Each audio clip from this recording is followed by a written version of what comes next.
قاضی فائزہ صاحب تو ادھر تو کہتے ہیں کہ میں پروٹوکول نہیں لیتا، میں کسی کو نہیں روکتا، میں کسی کی رکاوٹ نہیں بنتا، یہاں پر پیدل آ رہے ہیں تو لوگوں کو ذلیل کرنے کے لیے آ رہے ہیں، میں جا کے قاضی صاحب کو بھی شکایت کرتا ہوں، اور یہ جو آپ لوگوں نے پولیس والوں کو میں نے کہا کہ آپ لوگ جو ڈرامہ لگا رہے ہیں نا اس کو بھی میں ایکسپوز کرتا ہوں، تو پولیس والوں نے مجھے گزارشیں کی، ریکویسٹیں کی کہ ہماری نوکری کا مسئلہ ہوتا ہے، ہم کیا کریں، ہم مجبور ہیں، یہ ہے وہ ہے، مطلب آپ کو پتہ ہے جس طرح روایتی ایک طریقہ ہوتا ہے۔ تو یہ 2-3 بار میں نے دیکھا قاضی صاحب پیدل آتے۔ اب اس ویڈیو کو جو ہے اس وقت دکھایا جا رہا ہے کہ وہ چیف جسٹس بنے۔ ناظرین پھر بانا کہہ رہے ہیں کہ اچھا کچھ ہمارے دوست ہیں صدر سپریم کورٹ کے، جو ہمارے پریس ایسوسیشن کے صدر ہیں عقیل صاحب، نے مجھے میرے ٹویٹ کو ری ٹویٹ کر کے کہا کہ جو ہے یہ جو ہے قاضی صاحب تب سے پروٹوکول لے رہے ہیں جب سے مبارک ثانی کا کیس آئے۔ میاں عقیل صاحب میں بھی بتا دیتا ہوں آپ کو، مبارک ثانی کا کیس ہو یا پھر عمران خان یا پی ٹی آئی کے بلے کا نشان ہو، یہ وہ متنازع فیصلے تھے پاکستان تحریک انصاف یا پاکستان کی عوام کے لیے جو قاضی فائزہ صاحب نے کیے، اور ان کے جو نتائج ہیں وہ اب تک صرف قاضی کو نہیں سب پوری قوم کو بھگتنا پڑ رہا ہے۔ اب اس کا ہوا کیا کہ آپ کو کس نے کہا تھا کہ مبارک ثانی کیس پہ اپنے ہی فیصلے کو 3 دفعہ ریپیٹ کریں؟ 2 دفعہ آپ نے سپریم کورٹ میں اس فیصلے کو، ایک دفعہ پہلے تو آپ اس کیس کو فیصلے کو جو ہے وہ بلند و بانگ دعووں کے ساتھ پریس ریلیزیں جاری کر کے صحافیوں کو جھٹلا رہے تھے، صحافیوں نے غلط خبریں دیے، یہ دیے وہ دیے، اور پھر بعد میں اپنی غلطی تسلیم کی اور اس فیصلے کو ریویو کیا۔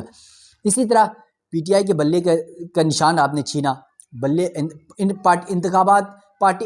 انتخابات کا کیس تھا، بلے کا نشان چھین لیا، وہ آپ کے گلے پڑ گیا۔ ٹھیک ہے، یہ دونوں مقدمات کی وجہ سے ہی آپ پہلے دن سے، اور آپ نے کب پروٹوکول لینا چھوڑ دیا تھا؟ آپ نے کوئی پروٹوکول چھوڑا ہی نہیں تھا، آپ نے صرف بس ڈرامے کیے تھے۔ آپ نے پہلے دن سے رینجز کی سیکیورٹی بھی لی، آپ نے تمام گاڑیوں کا پروٹوکول بھی لیا، پولیس کا پروٹوکول بھی لیا، آپ نے تمام تر وہی روایت قائم رکھی جو ماضی میں بھی رہا۔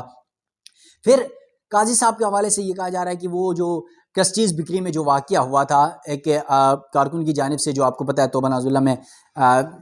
گناہ گار نہ ہو جاؤں قاضی صاحب کے سامنے، یا پھر وہ کہیں کوئی بدتمیزی نہ ہو جائے، وہ الفاظ میں استعمال نہیں کرنا چاہ رہا، لیکن جو الفاظ وہاں استعمال کیے گئے، اس لڑکے کو وہاں سے وہ لڑکا سب کچھ کر کے نکل کے چلا گیا، ٹھیک ہے، لیکن اس کے بعد اس کی فیملی کے ساتھ، اس کے کزنز کے ساتھ، اس کے دوستوں کے ساتھ کیا ہوا؟ کیا کسی صحافی نے، کسی وکیل نے، کسی یوٹیوبر نے، کسی جج نے، کسی قاضی نے، کسی صدر نے بات کرنے کی کوشش کی؟ نہیں کی، کیونکہ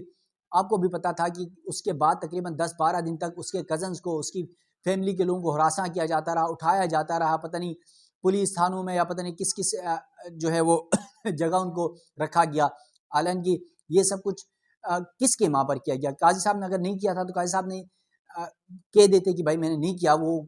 ان تک یہ باتیں پہنچی ہوں گی، کیا قاضی صاحب نے یا تو اپنی ماں پہ کرائی ہوگی یا نہیں کرائی، تو پھر پولیس نے کس حیثیت سے کیا، کسی درخواست کے بغیر، کسی اس کے بغیر؟ یہ بھی سوال اٹھتا ہے۔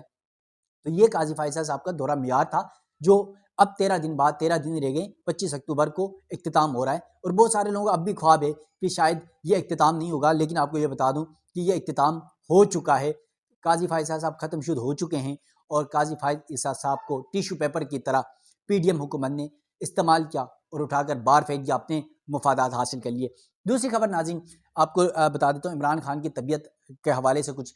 بری خبریں آ رہی ہیں اڈیالہ جیل سے۔ وہ پاکستان تحریک انصاف کے رہنماؤں کے مطابق کہہ رہے ہیں کہ کچھ خبریں یہ گردش کر رہی ہیں کہ عمران خان کو مارا گیا، پیٹا گیا ہے، وہ زخمی ہیں، اس لیے پابندی لگائی گئی۔ کچھ کا کہنا ہے کہ نہیں، ان کی طبیعت خراب ہے ویسی، تو اس وجہ سے پابندی لگائی، اور کچھ لوگوں کا یہ خیال ہے کہ شنگھائی تعاون تنظیم کا اسلام آباد میں اجلاس چل رہا ہے، تو اجلاس کی وجہ سے، کیونکہ اگر عمران خان سے ملاقاتیں ہوتی ہیں تو وہ کوئی پیغامات دیں گے، شاید 15 اکتوبر جو کل احتجاج ہونے جا رہا ہے پی ٹی آئی کا، اس احتجاج کے حوالے سے کوئی کنٹروورسی پیدا ہوگی،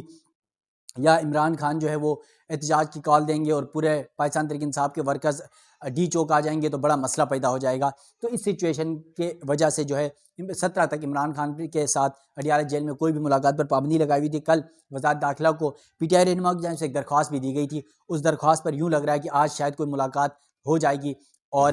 اڈیالہ جیل میں عمران خان سے ملاقات کی جائے گی۔ اور اب جو پاؤں پکڑنے لگے ہیں، جو کہتے تھے ہم یہ کریں گے وہ کریں گے عمران خان کے ساتھ، اب وہ حکومت اور وہ اسٹیبلشمنٹ پاؤں پکڑ رہی ہے کہ یہ 15 اکتوبر کا جو دھرنا ہے یا احتجاج ہے پی ٹی آئی کا، وہ ملتوی کریں، کیونکہ ہم نے اس وقت بھی دیکھا جب مبارک ثانی کیس کا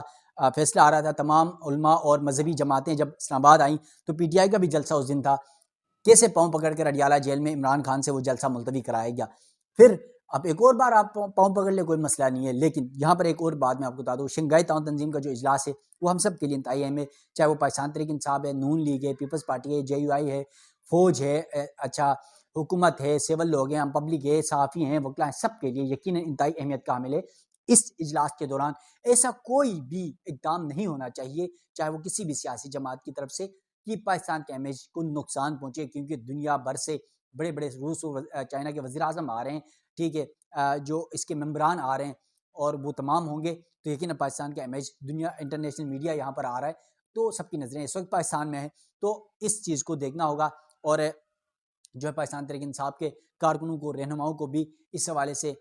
جو ہے سوچنا ہوگا کہ فی الحال یہ ٹائم نہیں ہے،